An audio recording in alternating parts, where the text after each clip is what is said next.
Dear learners, in this video we are going to learn about our Casuarina Tree, a poem written by Torudet.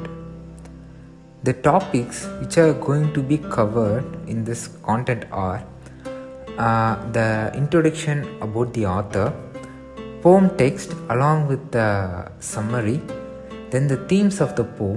Finally, we are going to end this video with a critical analysis. So now let's see about the author. Torudet. She was born on 4th March 1856.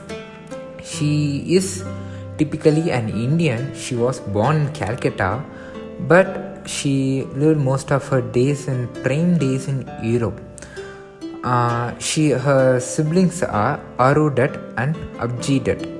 Abjidat died by the age of 11. She went to Cambridge and other education institution for education. She was gaining her education at the time when women were not allowed to be in such a position to acquire education. Her family left India and lived in Europe for 4 years. To be particular, they lived 1 year in France, the remaining 3 years in England. She died on 13 August 1877 at her age of 21. Here I would like to give some extra information about that. Her family have an hereditary disease of tuberculosis. So, like both of her siblings, Torudet died of consumption, that is tuberculosis, at her age of 21. Both of her siblings died because of the same reason. So now let's see the poem summary along with its text.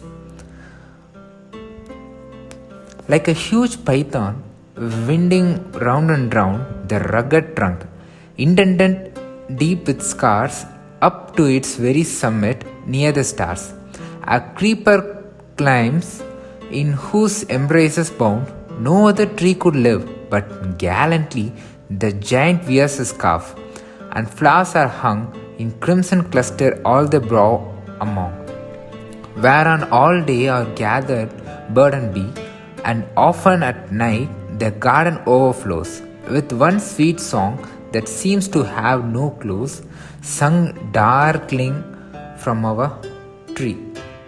So the description of tree, the Casuarina tree. She describes the creeper as like a python. It holds she says it holds too tight, for it had left a scar on the trunk.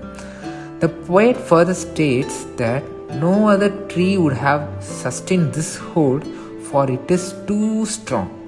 But her tree did. But this Casuarina tree is absolutely doing that. It is giant and it is proudly worn those scars like a scarf, representing its strength.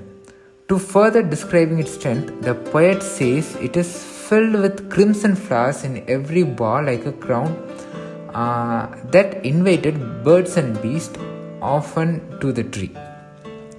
So the next stanza: when first my casement is wide open through, at dawn my eyes delighted on its rest. Sometimes, and most in winter, on its crest a grey baboon sits statue-like alone, watching the sunrise, while on lower bough his puny offspring leap about and play.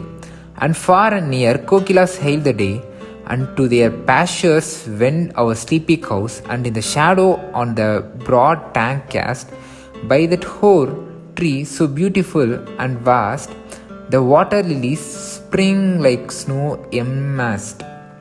So the author is saying that in some seasons like winter season, when she opens her window, she would be looking into a beautiful view. The Casuarina tree, above the tree, she could able to find a grey baboon. Baboon is a kind of a monkey. So the baboon is sitting in the top of the tree, and its offspring is leaping around below the tree and playing. And she is like intending the baboon to come join with him. So The baboon which is sitting above the tree, it is still and it is just staring at the sky where the sun is just rising. Distance from that, there is a cohilas. Cohilas is a bird. It seems to make a sound, so that it is thinking that only through the sound the sun is rising. So it is keep on making the sound to make the sun rise to its height. Whereas nearby there is a pond, there are some white lilies that is springing now. Meanwhile, the sleepy cows which were just woken up were taken for pasteurizing.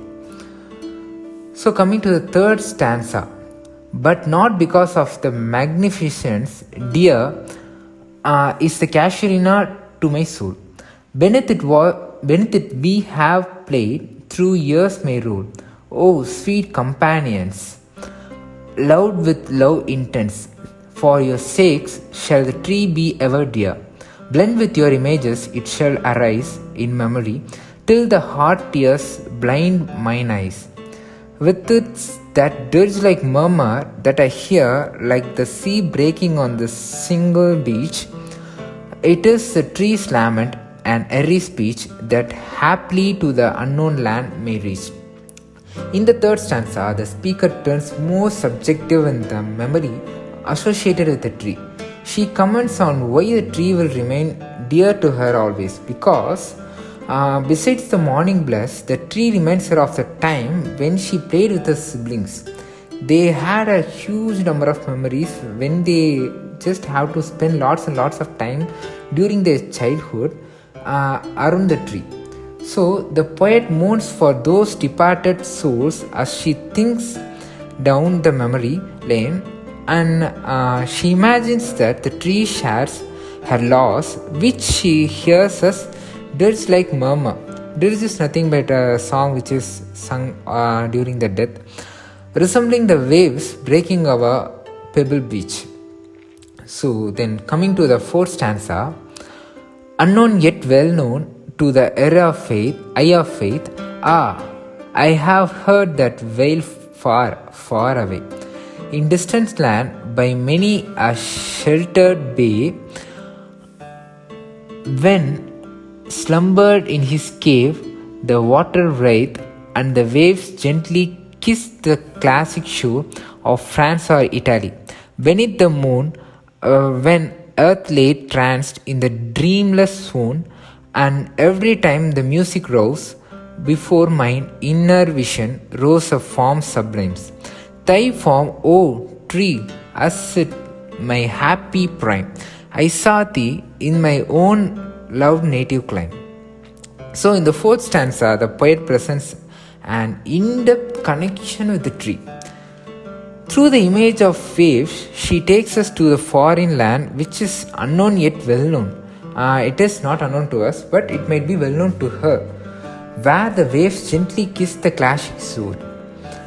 Whenever the music of the waves touching the wave rises, it arouses the memories of the tree in front of the poet's eyes, as she has seen in her youth. Then the last stanza. Therefore I fain would consecrate a lay unto thy honor, tree beloved of those who now is blessed sleep. For I repose dearer than life to me. Alas, where they?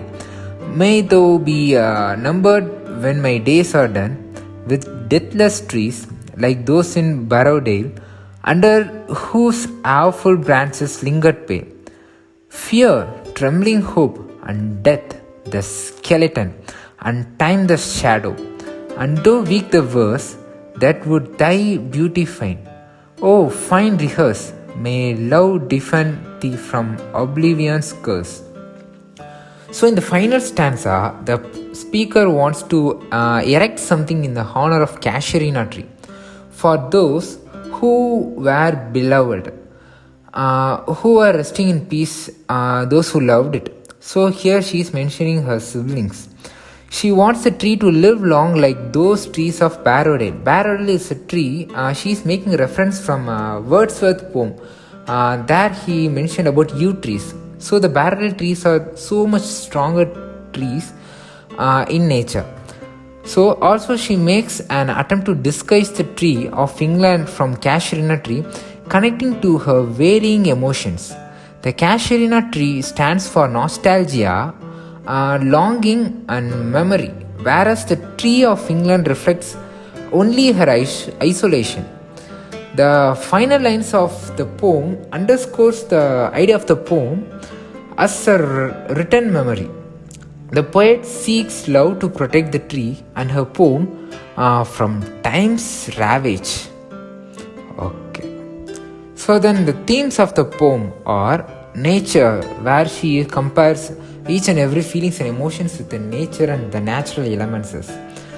Then the religion.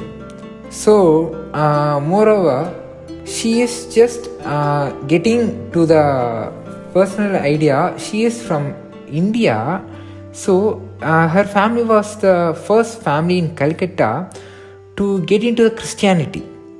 So thus she exposes her European religion, Christianity, in her poems in some other places. Then liminality. The idea of in-betweenness, transition or liminality is also present in many of Dutt's works.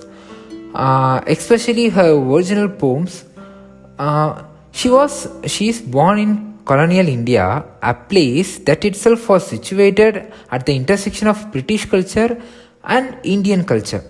And having traveled extensively in Europe, where she received her education, Tourdet was immensely invested in probing the many exchange of interchanges between cultures. Then Ars Poetica.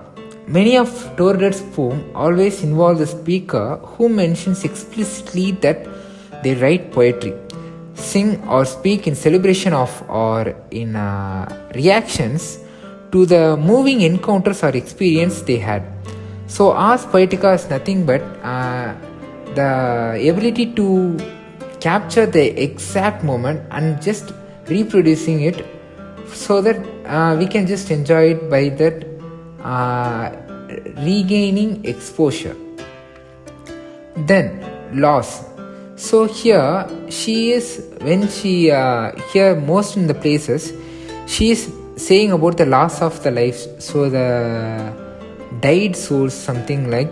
So here in many places she is referring her siblings, those who died in her young ages. So, and moreover that she is describing the loss of identity that she had in India. When she became an European, even though she lost identity of India, when she goes back to India, she loses some mixture identity. So here the loss of identity takes place as well as the loss of life, which she compares with her siblings. Then the family, another consistent theme across much of Dutt's works, in a relationship between members of the family and how these relationships, which she might be considering mundane or everyday. So the tenderness and care inherent to the family relationship are explored in the poem, like the Death of Wolf and the Tree of Life, and other poems like Sita and our Casuarina Tree explores the time when Dutt speakers long for or miss the closeness they once felt among the members of their families. Okay, then finally the critical analysis. Through the poem, Tourdet connects human and nature through their memories. So in a part she says that when she hears the waves dashing in the shore when she is in France, it gives her the remembrance of the Casuarina Tree which she encounters in India. So here by the each and every single thing she connects nature and human feelings and memories by embedding it together. Here she shows the race which the time for all living creations in the world and the remembrance we possess. And also she passively compares with the limited time she got to live, but her longingness for her poem and Casuarina Tree to live for eternity. This was mentioned in the last line by how she is fighting against the time's ravage. Okay, that's it. We have seen about the poem. the summary, the analysis, and some of its themes, as well as some details about Touroudet. Thank you.